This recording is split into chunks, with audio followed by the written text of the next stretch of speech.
This is The Weekly Set, the official podcast of TVEnthusiast.com. With your host, Tyson Gifford and William Roerick.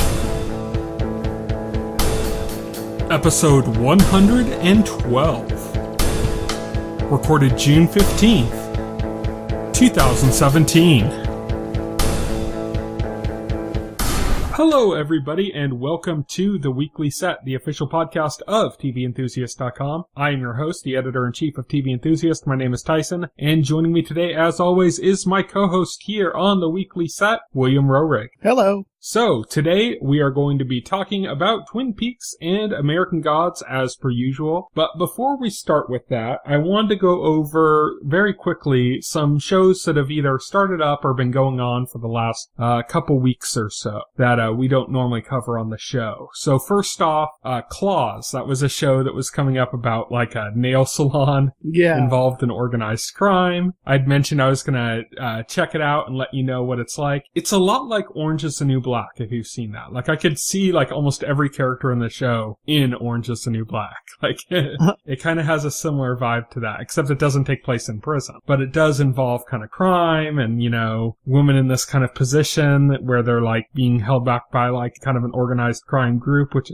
feels kind of similar to the way the law works in Orange is the New Black. So, it's kind of similar in that vein. So, anybody that really likes Orange is the New Black, Claws is something they'll probably also enjoy. I watched Blood Drive, which is that one that was on Sci-Fi that we said could either end up being really good or just abysmal. Right. Because it's like a total grindhouse movie or show or something. They really lean into the grindhouse side of it. Like just the way it looks, the music, the way it's cut. There's even like fake commercials and stuff at certain points. And like they did like an advertisement for their own show where they made it like every episode was like a separate grindhouse movie. Right. And they showed like all like VHS covers for them or something. So yeah, I mean, it's basically about, like a race, where, you know, they have, however many stops. The people that are in this race are driving cars. All the cars, run on human blood. Oh, okay. And the engines are like monsters. Like you can like, pop the lid and like shove somebody in there and it's like putting them in a wood chipper. And then their blood will like fill up inside the engine. So like the people driving the cars are like murdering people and, you know, throwing them in their car to be eaten and then using that as their fuel to get around. And like the storyline is basically that in the world, like gas is just ridiculously expensive, you know, like just way, way out of hand. And, you know, the police forces are privatized and they're all like just corrupt and messed up and stuff. It's very grindhousey, like unrealistically evil, you know?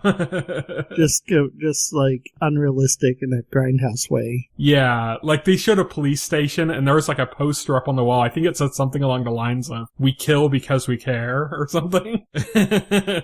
It's like total like way over the top violence, ridiculousness. It just has like a 70s grindhouse kind of feel. So if you're into that, you might really like this because it is very gory, very sexually explicit. They even like they don't censor it in the way TV normally would for like sex and nudity and stuff. They just put giant black bars over like genitals and stuff. But like, you know, normally like they film it in a way that like obscured nudity. Here it's like it's all out there. They just put big censorship bars over it, which kind of makes it feel more like a grindhouse film because it feels like, oh, they didn't like set up this shot perfectly so that you don't see her tits, you know? It's like, no, it's all on display. It's just got big black censor bars over the top of it. Right. So yeah, it's kind of interesting in that. So, I'm gonna watch it another episode, see if I still like it. It's at least fun. So you if think nothing else. you think you're grooving it? It's good. It's not great. It's not a great show. If I had to give up a show, like if I'm like, oh man, I gotta give up something because I just don't have enough time, it would be one of the first on my list to drop. Right. Because it's not like necessary television, you know? And I'm not gonna drop Fargo and watch a Blood Drive, you know?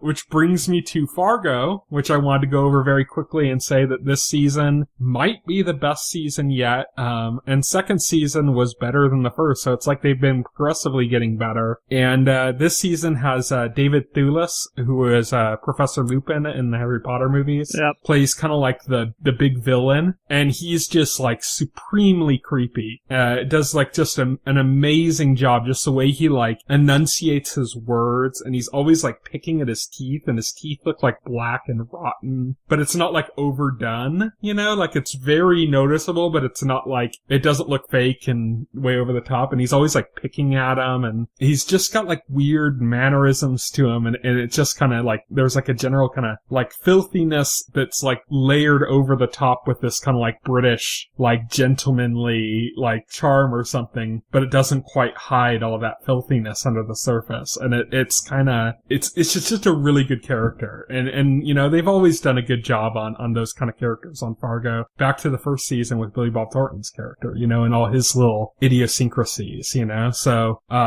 this one, it's David Thewlis, he's got that. Ewan McGregor's in this season, he plays two brothers, so he plays both roles, very different characters, these two brothers, and they look very different, and because they look so different, it's like you kind of forget that it's the same person playing them, so it's a really good job there. And, you know, a lot of other good positions. I forgot the actress's name, but she was in Brain Dead, that show about the bugs in Washington, D.C. that were, you know, controlling the politicians. And she was in, Scott Pilgrim. What's her name? Mary Elizabeth Winstead? Yes. She's in it. She plays the girlfriend of one of Ewan McGregor's characters. She's really good in it as well. And yeah, it's just, it's a really strong, good season. And I've been enjoying it. Nice. I gotta catch up. Apparently it's gonna be Fargo's last season too. Well, they said it could be. Okay. But I think what FX is gonna do is basically what HBO does a lot of the time, which is they're gonna say like, yeah, you know, this is gonna be the last season we're planning, but you know, if he ever comes back if Noah Hawley ever comes back to the table and says, I have an idea for season 4, that there's gonna be a season 4. It's gonna be like one of those kind of things. Kind of like how Curb Your Enthusiasm's coming back on HBO now. It's like, FX wants the show. They're not going to push Noah Hawley to make something that he doesn't think is good, but they're leaving the door open. That seems to be the case for it. Which is good. That's kind of, I think, how a lot of shows should be. If the person behind the show is like an auteur, like a Bryan Fuller, or a Noah Hawley, or a Vince Gilligan, you know, if you have like an auteur behind the series, you should kind of have that policy of like, don't push them to put something out if it's not going to be good, but always leave the door open if they come back later, you know? Right. So yeah, but Fargo's been really good. Speaking of Vince Gilligan, I'd mentioned him as another auteur. I've been watching Better Call Saul.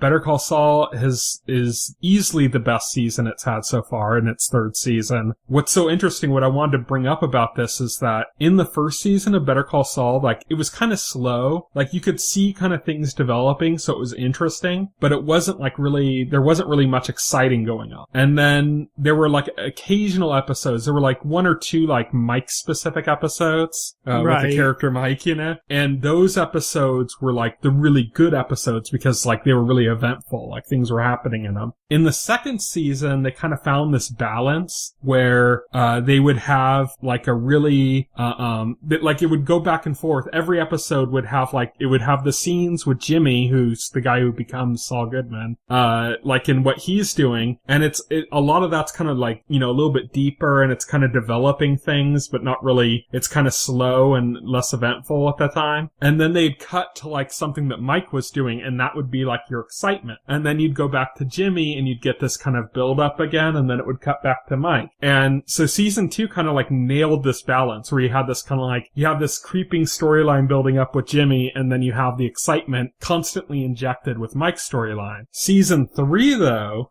like they're starting to finally pay off all of those storylines that they've been building up with Jimmy. Oh, that's interesting. Okay. So now you have that, and then Mike's story's still in there, and Mike's story's bigger than ever too, because they brought back Gus Fring. So from Breaking Bad. So now you have like Mike, Gus Fring, and God, I can't even think of his name. Tuco's uncle that rings the bell in Breaking Bad.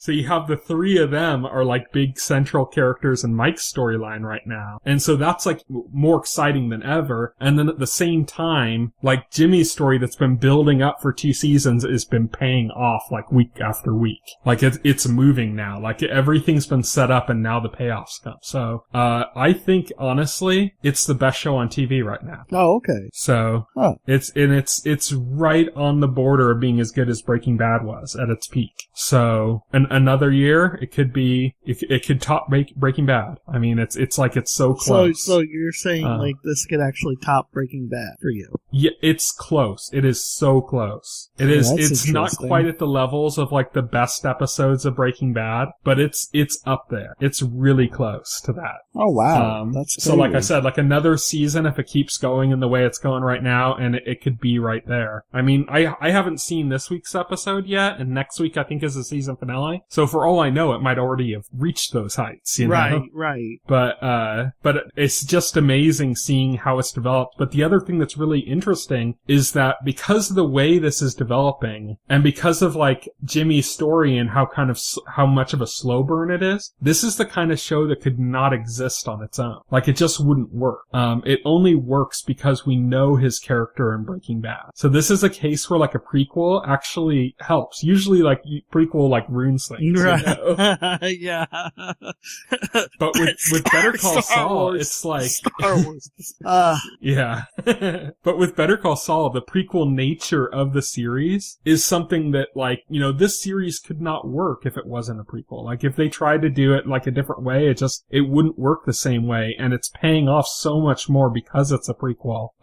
So it's great, you know, it's great television. And then the last show I wanted to bring up real quickly was iZombie, which has just been really fun and interesting this season with just lots of stuff going on. But the one thing I wanted to point out is that they brought on a Veronica Mars alumni onto the show just recently in some of the more recent episodes. The actor who played Logan Eccles in Veronica Mars, if you watch Veronica Mars, is on the show now. It's like he's not a regular, he's like a recurring character. And it's him being there and him having his timing still, and just kind of everything else that's been developing, and the way they've been kind of making this like stronger serialized story than they had in the first 2 seasons going on right now, and the kind of more fun they've been having with it. It's just kind of like the show's peaked. Like it's at its best right now that it's ever been. So, that's awesome. I was excited about that, but that's kind of what I wanted to catch up on as far as other TV shows. Okay. So let's get on. Cool. That's a bunch of shows I didn't watch, but yeah.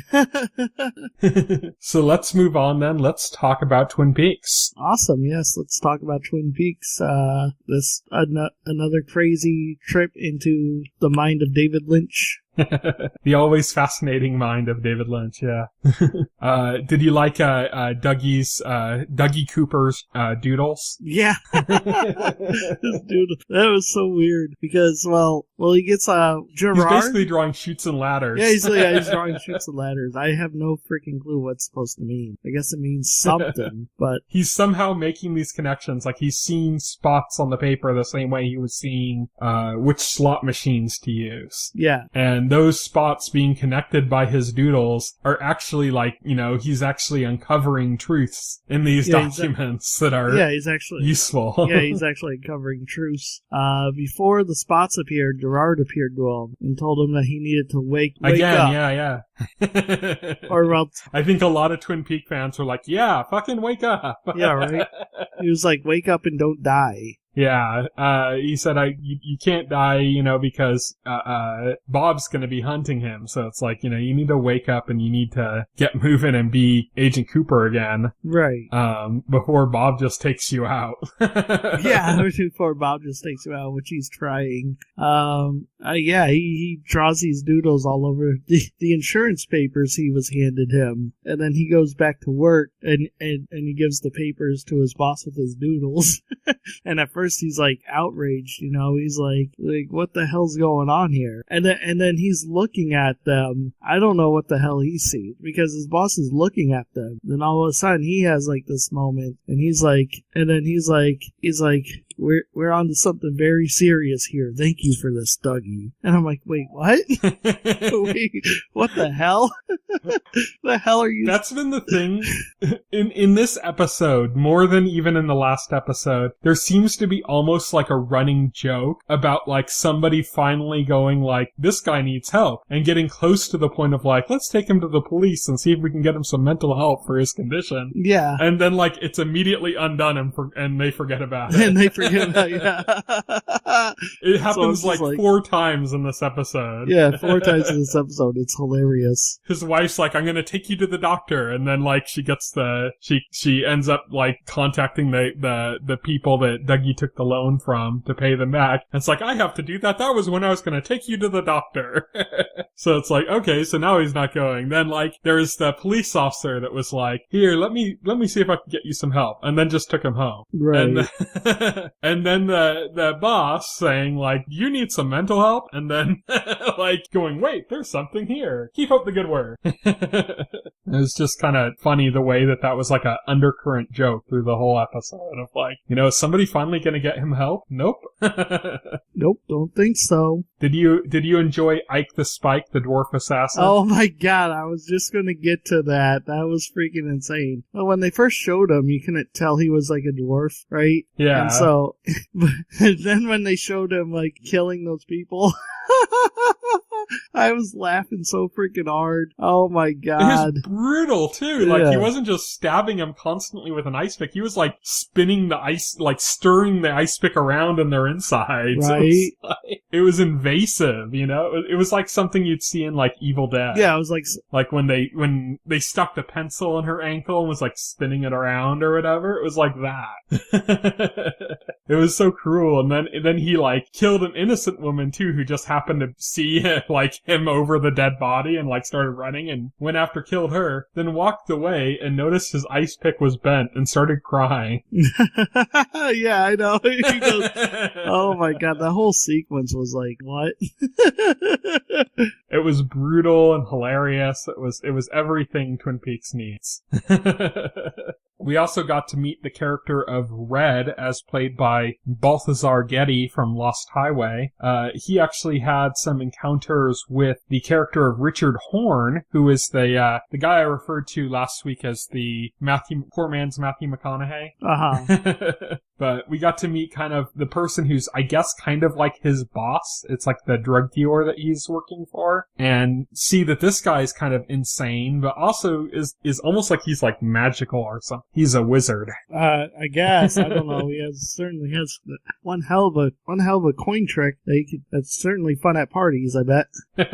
He should join the cast of American Gods and hang out with hang out with Wednesday, Shadow, and Mad Sweeney. Right. And just keep doing coin tricks.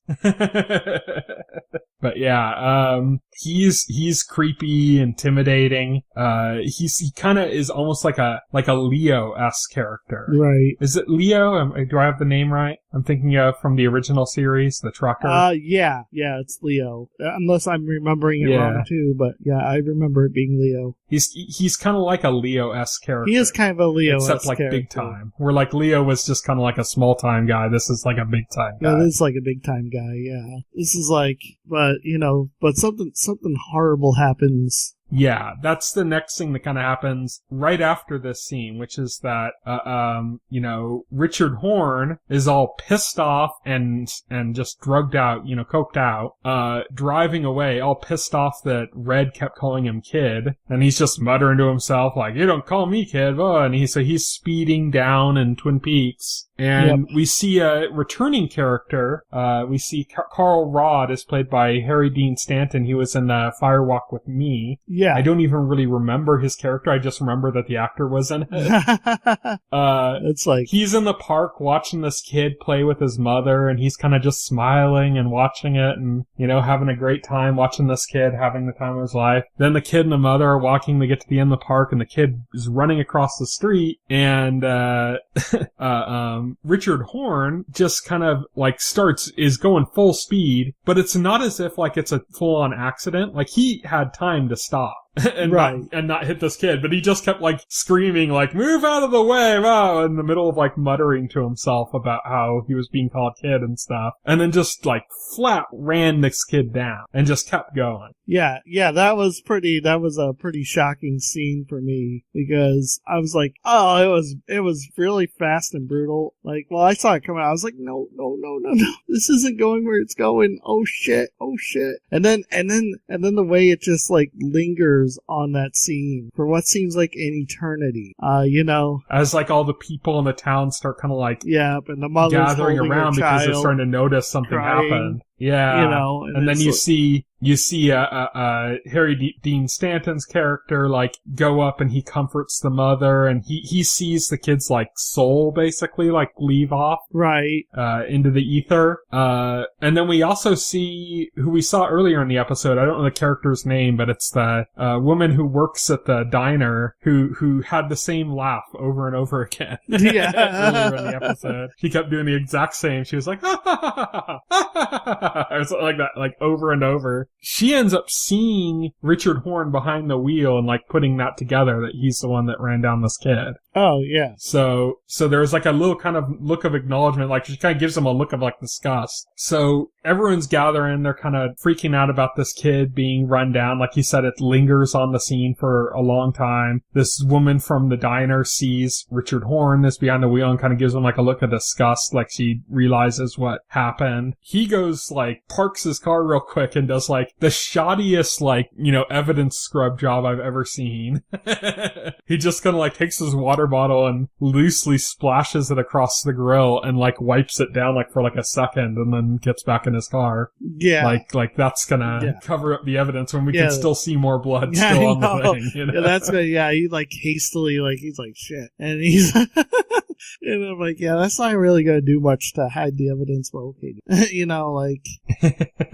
Like shit. Yeah, I mean, you could still see the blood on the grill. And he's like driving away again. So, he's, off then. We got to see, we'd mentioned, Dougie, his wife talking to the loan sharks that gave Dougie some money. We got to see Dougie's wife meeting with them and basically telling them off in a way that would never work. No, I know, right? She just like, well, she shows she's clearly not afraid of them. That's for sure. Yeah. They don't even get a word in edgewise. They're just sitting there as she's verbally abusing them. Yeah, right. She like resets the terms of the interest that he owes without asking them. Just says just hands them the money and is like, I'm out of here and you two are what's wrong with this world. And it's like they're like tough dame. yeah, they're just tough dame. It's like, what the hell? Did you notice that one of them is Jeremy Davies, who played Daniel Faraday in Lost? Yep, I recognize that guy anywhere. Daniel Faraday. He also had an excellent turn in Justified. Yeah, he was the kind of like dumb son of the what's her name? I forgot her name. It was Margot something. The main villain of season 2. It was. Yeah, the one that poisoned people. Yeah, the one that poisoned people. Played like her like dumb son who was like gimped. Yeah. From some previous encounter with Raylan or something. But Jeremy Davis. He was also in Hannibal, and he's supposed to be in American Gods, but we haven't seen him. I haven't seen him. Well, he's got one episode to show up. unless we miss him, unless he had some like... Unless they cast him like a whole year in advance, a whole season in advance, which is doubtful. He should be showing up in the next episode. Unless we just didn't see him, like he was in the background. Right. But yeah, so, Dougie's wife talked down these loan sharks, walked away. It was so unrealistic. It was really funny though, because she's just giving them an earful and they're just taking it. It's like if this was like any other movie, they'd be like, listen here, lady, this is our loan. You're gonna pay what we tell you to. But no, she just like owns the whole game. It was funny. But, I think the kind of most, like, interesting thing that happened in this episode was Hawk finding evidence in the bathroom. And why that's interesting is because what he found was probably letters from Laura's diary. Yeah, that's what it seemed to be. I mean, that is very interesting. Yeah, because he finally we finally make good on the clue that the lady gave him. That's something related to his heritage, which is like he drops an Indian head nickel, it rolls over to the bathroom stall, and wait, you know what, the manufacturer of the stalls or whatever has an Indian head for their logo. And so that's the clue that it's related to his heritage. And then he notices like the rivets that hold the door together. One of them's missing. Right, one of them's and it's missing. A little pried open, and he ends up having to pull off the door, basically, like pull the door apart to get into it. But he pulls out pages from what appear to be Laura's diary, and if that's the case, they've probably been there for like 25 years. Right. Which is just kind of crazy, you know? So that was kind of like the most interesting thing, like plot detailed on thing that happened, because we know that there was something in Laura's diary about like, you know, you need to save the good Dale or something like that I can't remember what that was even from. But it's like she had never even met Dale Cooper, but there was something she had written, because she had like premonitions of the future, basically. Yeah, she had premonitions. I think that's what Fire Walk With Me established. Mm-hmm. So, like, she kind of like knows about Dale's predicament, even though she never even met him. And, if that's what's in those pages, then that should, that alongside the key getting mailed into the hotel and like everything else going on, is what's gonna kind of start tying this back together and pulling it back into the town of Twin Peaks. So I'm excited to see that develop. Yeah, I'm excited to see it too. Definitely. So anything else on this episode that you think was kind of big to talk about, or? Well, the police were salvaging the remnants of Dougie's exploded car. Oh yeah, that's right. They got to his car and they found the license plate like on a roof of someone's house, along with like the hood of the car. So now they have the license plate. It's all more evidence pointing to where Dale Cooper is. So that's going to be interesting. Yeah, that's going to be interesting. That all ties in together. So that was cool. We also got to see the sheriff's wife again. Oh yeah, we saw in and belittle him. We saw the sheriff's wife again, and then the one cop. Well, they revealed that the sheriff and his wife, they had a son who committed suicide, and the one cop was just like kind of an asshole about it. He's the one that also took a bribe in the bar from the that's right, from low rent Matthew McConaughey. I was like, when he took the bribe, I was like, I recognize that guy. He showed up before. Yeah, he was that cop. He's like the asshole cop at the precinct. The resident asshole. He was also the one giving Hawk a bad time when Hawk was opening up the door. He was like bitching at Hawk about that. Oh yeah, that's right. He was giving Hawk a hard time too. Yeah. So they're establishing him up as a very unlikable character. Yeah, definitely a very unlikable character. Like just this very shady, corrupt cop apparently. Just a total asshat. well, the guy he took the bribe from, Matthew McConaughey Jr. He was bragging how easy it was because the police were asleep on the wheel. So that was him getting an in with the Twin Peaks Police Department so that they would leave him alone. Mm-hmm. And so that's what that was about. That's his tie-in with the storyline of what's going on with both Richard Horn, who's the Matthew McConaughey character, right, Richard Horn, and as well as Red, who is the new character we met in this episode. Yeah. So yeah, more characters, new and old, coming back. We also got to see one thing that's exciting, and I forgot to put it on my show notes here, is that we finally met Diane, who is I don't know if you remember, but when Cooper would talk into his tape recorder, when he'd like take notes something in the original season, he was always talking to somebody named Diane, and we got to see Diane for the first time, played by Laura Dern. She was she ran into FBI agent Albert Rosenfield. Yeah, that's right. Who had a great funny line when he was at the rain. He's like, "Fuck you, Gene Kelly." Yeah, I saw that. I didn't realize that was Diane, who, the lady Cooper was always leaving his notes for. Yeah. So that's his secretary or his assistant at the FBI. Oh wow. So that's we've never seen her. That's something I think we heard her voice maybe in Fire Walk With Me, and then we'd only heard him dictating to her in the original Twin Peaks. Right. And so they introduced her here, and she's played by Laura Dern from Jurassic Park. Oh, nice. Yeah. So I'm trying to think if there's anything else in this episode we need to bring up, but I don't think there is. So let's move on and let's talk about American Gods. So this episode, I told you about it before you'd watched it. I said, like, I really like the episode, but I think some people might not like it. The same people that didn't like the episode that followed Laura's side of the story. I think it was episode 4 that followed her side of the story and how everything fit together. You weren't as fond on that episode as I was. I was not as fond. What did you think of this episode? It was okay.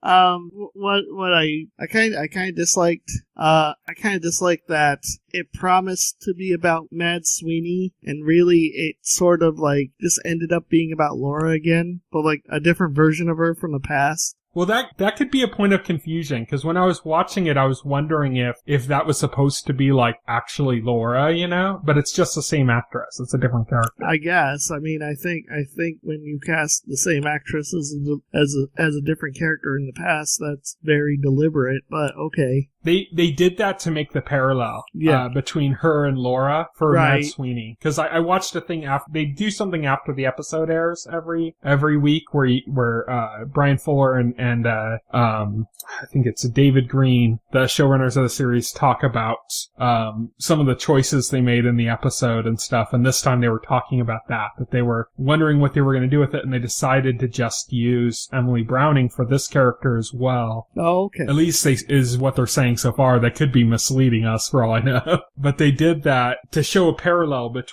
for Mad Sweeney, to show his humanity in dealing with Laura. If it is supposed to be a completely different character in the past, and she's not related to Laura in any way, then I really wish they did use a different actress. Like, that would have been more appreciated. Nothing against Emily Browning, but it just makes it confusing because now you're associating this woman with Laura, and if they have, like, nothing in common, or there's no connection, then what, it's a point of confusion. Yeah, definitely. I like the parallel that it makes, but it was confusing. Like, the whole time I was watching it, I'm like, why are they using her in this role? Is this supposed to be like Laura Moon's, like, been alive all this time? And, what's going on with that? Exactly. But for all we know, it could be like there could be a familiar relationship tied in, because they also had the woman who played her grandmother, like I believe her name was Effie in this episode, or whoever the woman was in this episode. When they showed her when she was a little girl and her grandmother was telling her stories. Yep.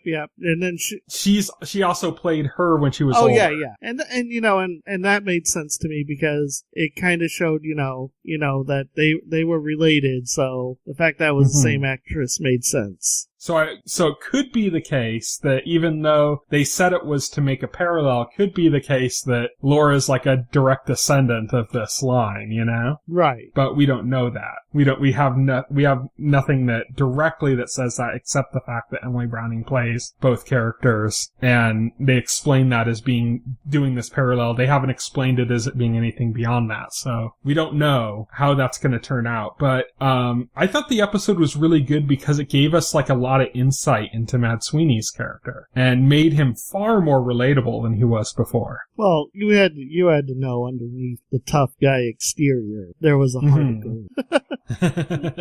A heart filled with gold coins. Yeah, heart filled with gold coins. Because he like he says at the end, he's a leprechaun, and they can be malicious, or they can be, or they can be friendly. He says they blow both ways at the end. Yeah. And so I think he referred to it as like the wind or like the tide, that it can go both ways. Right. It was interesting that we got to learn that he, under Wednesday's orders, was behind Laura's initial death. Right. And so he owes something to Wednesday, and it's something relating to this war that he was supposed to fight in, but then he saw his demise, so he ran from it. And somehow, because of that, we don't know the full story of it, he like owes a debt to Odin or something, and that's why he's like working for him. Right. That seems to be what's implied. There might be more to it than that.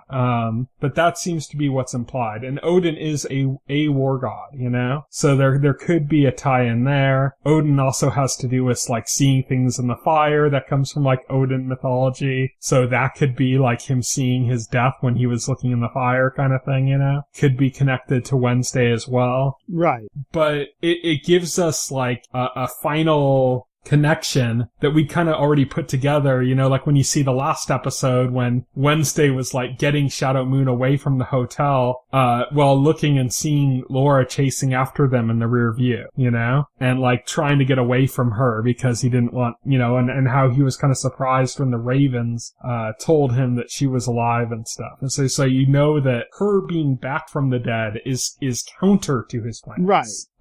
But her dying in the first place was his plan. Yeah, her dying in the first place was his plan, apparently. Yeah. Which is interesting. So, like, what's the significance of that? Oh, right, because of Shadow Moon. Mm-hmm. Because Odin had to recruit Shadow Moon. Yeah, he had to recruit Shadow Moon, so he had to give Shadow Moon a reason to go with him where he wouldn't have otherwise. Right. So that's kind of, it's just interesting how these kind of are all linked together now. And then we have, you know, Anubis and Mr. Ibis, they helped Laura. They kind of like put her back together and, you know, put makeup on her and got her arm attached to her and everything. In doing so, they did it basically because they said it was kind of like, it was almost like they were doing a favor for Shadow, like in advance. Right. Like they were getting on Shadow's good side or something. So, and that is going contrary, like we said, to Wednesday's plan, but Wednesday's kind of like the representative of the old gods. So you're getting like much more in the dynamics of these gods, like where the old gods like aren't going to be as united as Wednesday wants them to be. No. But Wednesday kind of knows that, and he's using the old gods, and we know he already killed Vulcan after using him. Oh, yeah, well, because Vulcan turned out to be a traitor, you know, so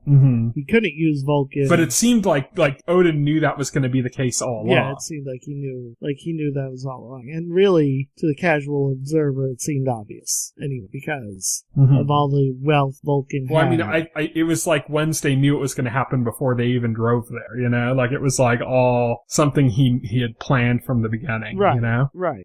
It seemed less opportunistic and more, like, plotted. Yeah, more plotted.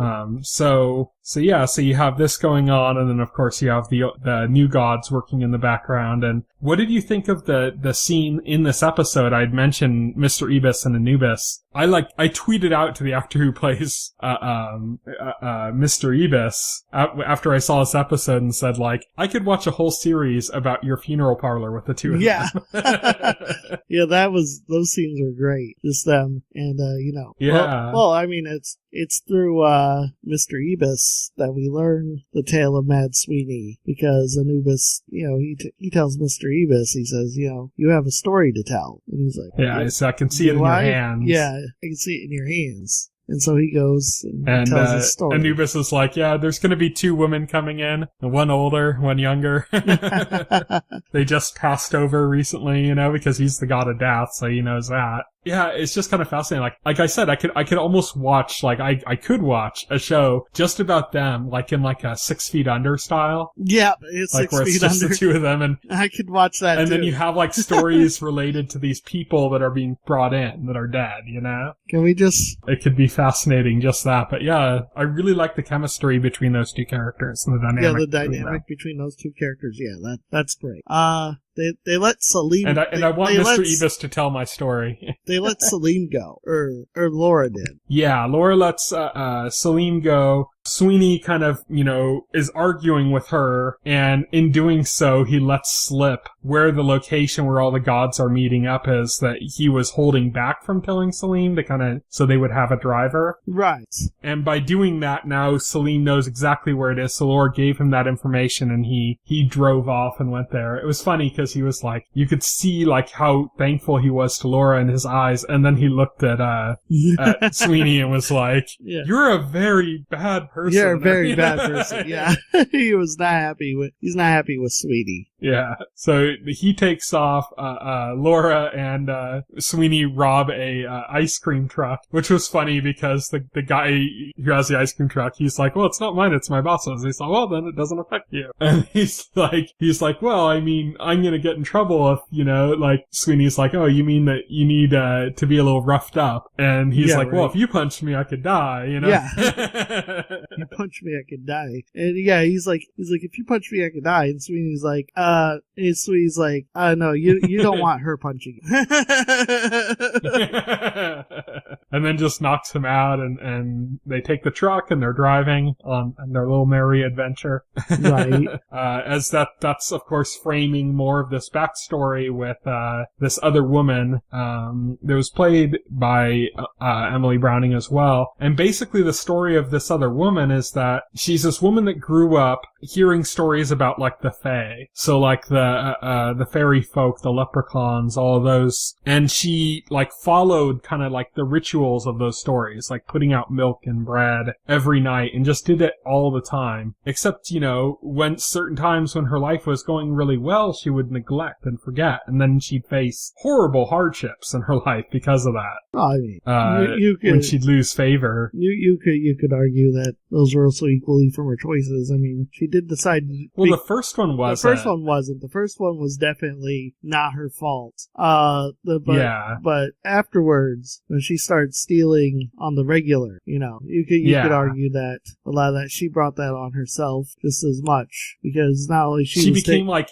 institutionalized herself and was like, if I'm being accused of being a thief, then I'm just going to be a thief. Yeah, then I'm just going to be a thief. And relishing in it. It's like, I've already suffered for it, so might as well just enjoy the pleasure of it. And so she was doing it happily, got caught, was going to be sent off again, ended up having sex with the guard, ended up pregnant, instead of killing her, they set her. It's funny, everybody has a go at it. Yeah.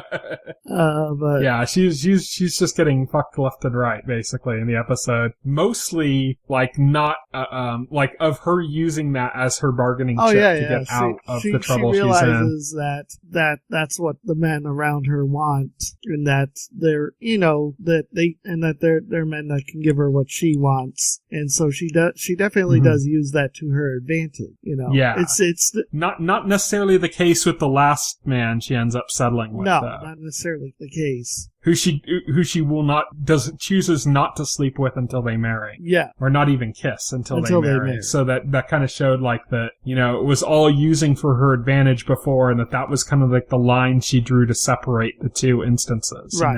Of her sexuality. Well, I think it was interesting because I think she wasn't truly happy until she actually made it to America, until she actually became a servant on that farm. Is when it seemed like she had found happiness. And so yeah, she did, and she was she had her child that she had on the boat over to America that kind of saved her from her and one of the executions that were going to be put on her. And because she had a child, she had milk, so she ended up her job over in America, where she was indentured, right, as basically a slave, was as a wet nurse, because she had milk since she had a child, for another baby as well. And then those two babies ended up being raised kind of like siblings. And then on top of that, she ended up, falling in love with, and the man who, was employing her had fallen in love with her, and they got married and had children. And then she was a grandmother, and we see, Mad Sweeney return to her to take her when because she was dying, or she passed. Right. And we see this in a sense of kindness, you see this kind of respect. And even though Sweeney's telling her about how he's, he doesn't get any respect in America, nobody leaves bread out for him except for, the select few that have come from the old world, but he still has this kind of relationship with her. It was really kind of sweet. Yeah, it's really definitely. I also liked the conversation they had when they were in prison together. Oh, yep. When she ended up in prison next to Sweeney. Like, yeah, I like that and conversation. You kind of see the interest of his character and that his interest in her, and his kind of respect for her and the fact that he even showed himself to her in any way, Right. So I thought that was really cool. But back to like the main story while they're driving around with this, ice cream truck, Laura's driving and we see this bunny like 2 times before in the episode. Yes. Right around the same time, but not like way earlier in the episode. For sure. Yeah, they set it up. It was Chekhov's bunny. And we saw the bunny run across the road and Laura swerved to miss it. The car went flipping over. Of course, that's beautifully shot because this is a Bryan Fuller show. The second beautifully shot accident we've seen. And then Laura's body gets thrown out the window and it pulls the coin out of her chest. Yeah. Her chest pops open. Coin rolls away, so she's now dead again. She's a corpse. And the coin is up for grabs because nobody owns it because the previous owner that was gifted it is now dead. Right. So Mad Sweeney kind of pulls himself out of the truck and Mad Sweeney sees the coin. He sees the coin. The temptation is to just take the coin and run with it. That's what he wanted in the first place. I mean, that's all he has to do. I mean, that's Wednesday would be happy with that result. He'd be happy with that result, seemingly based on what he said. Oh yeah, Wednesday's not happy Laura is alive and running around. That's for sure. You can tell he's not happy. There's no net positive for him in bringing her back, basically. Yeah, there's no net positive. But yet, because of the history that Sweeney has with the woman and the flashbacks, I guess. And this is also when we see. And my guess was that Laura reminded him of this woman, and that's what causes Sweeney to save her, to give her the coin. We also get the flashback of him being involved in her accident in the first place. And earlier, when they were in the ice cream truck together, he had said, something about how, that he's done bad things, but he's done much worse. And we saw a tear running down his face. Right. And so you're like, okay, so what does this play into that he's done so much worse? And I don't think it was necessarily this other woman because that ended kind of on a positive note between the two. But I think it was the fact that Laura reminded him of this other woman and the fact that he had taken Laura's life. And that this isn't the kind of character he is, He's not the kind of person that just kills people. Right. And, so to him, killing Laura was this horrible thing. So as horrible as he's acted towards Laura all this time, he's never felt good about the fact that that's what happened. He never liked the fact that's happened. He never wanted this to happen. This is part of his major resentment for Wednesday that we've always felt through the series. Right. So yeah, he gives her the coin back, and the second she wakes up, because he has his hand on her chest because he put the coin there, she kicks his ass, and poor Sweeney can't get a break. Nope, can't get a break at all. So, and she basically kicks his ass, not even grateful for what happened. If she's even... she doesn't even know. Yeah, I don't think she's even aware. She doesn't realize that he gave her the coin back. Yeah, I don't even think she was aware that she was even momentarily dead again. Yeah, she just knows that that he was standing over her with his hand on her chest. And so she kicked his ass, and but then they left together, and we see them driving off looking for Jesus. Yep. Which, by the way, is the name. The name of this episode was A Prayer for Mad Sweeney. The name of the next episode is Come to Jesus. So that's the final episode of the season, right? Episode 8. Yes. So, final episode of season. I know there's several gods that were announced, big actors that are playing certain gods and stuff. Chenoweth was supposed to be. Kristen Chenoweth was supposed to have a role as Easter. Yeah, Kristen Chenoweth, Jeremy Davies. There's a few others too. So we're gonna see some gods in the next episode, basically. Yeah, basically, or at least we should.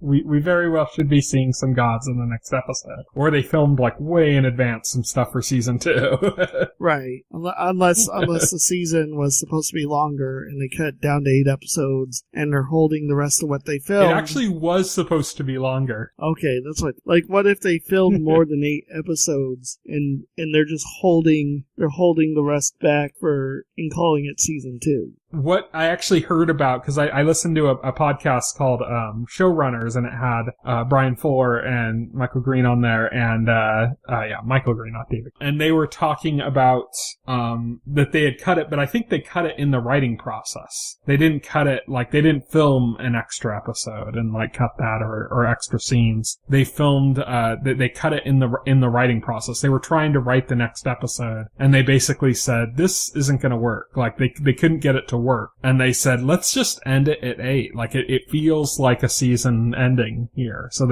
that's where they ended it. They were originally going to go a little bit further, and now that content's been pushed off to the next season. Apparently the ending or the season ends at a pretty pivotal moment in the book where they reach the house on the rock, something like that. Yeah, where they've been talking about the house on the rock, I think they said. Yeah. Where the meeting of these gods is supposed to take place.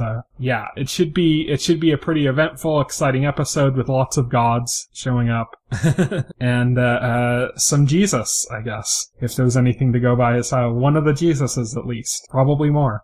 It would be funny if they just had a bunch of the Jesuses sitting next to each other. And, right. a That would be hilarious, actually. And all of them hate white Jesus. Black Jesus and Mexican Jesus are just kind of white Jesus is off talking to somebody and they're like, look at that asshole. Yeah. Look at that asshole. That'd be really funny. But yeah, that's going to be American Gods. The season finale airs this Sunday on Father's Day.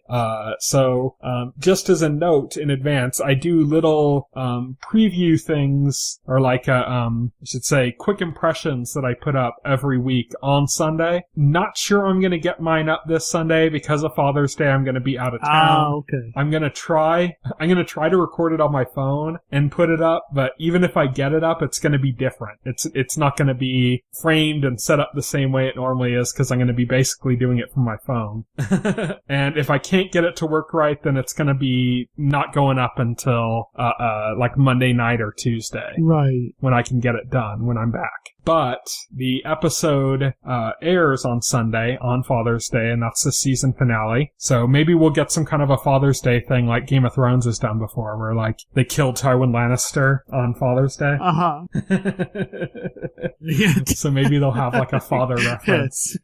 I totally forgot about that. Odin is called the Allfather. He is called the Allfather, so maybe there will be some sort of Father's Day reference. I mean, I don't know if these things are filmed way in advance. I don't even know if when they're filming, they realize it's gonna sometimes air. They can plan it as a happy coincidence, yeah. though, like that Tywin Lannister thing, that was a happy coincidence. Was a happy coincidence, yeah. So, maybe they ended up getting some kind of a little happy coincidence here too. So that'll be fun to see. But that brings our discussion of American Gods for this week to an end. All that we have left to do is to talk about what's coming up in the next week. So by the time this podcast is up, Cardinal will have started up on Hulu. On Saturday, June 17th, Turn Washington Spies returns on AMC. On Tuesday, June 20th, Wrecked returns on TBS. On Thursday, June 22nd, Spike is entering the original content game with The Mist, based on Stephen King's book. So that could be interesting. The trailer actually looks pretty good on that, so it'll be interesting to see. Like a TV series based on The Mist, huh? Nice. I enjoyed the movie. And the trailer looks good, so we'll have to see how that turns out. Definitely. And then on Friday, June 23rd, Glow hits Netflix. So that looks good too. I saw the trailer for that. I really enjoyed the trailer for that. What's funny about this is that they just released the new season of Orange is the New Black 2 weeks ago. Uh-huh. Or a week ago, actually, I think. It was either a week ago or 2 weeks ago. I don't remember. But it's the same showrunner. It's Genji Kohan. And it's Netflix. So they released an entire season, and then 2 weeks later, an entire other season from the same person. That's hilarious. So it's the same so that's showrunner. Crazy. And as I said, Claws, which started last week, feels a lot like Orange is the New Black. So you have 3 Orange is the New Black-esque shows on TV, apparently, now. Yeah, apparently. Well, if something's popular, people are going to copy it.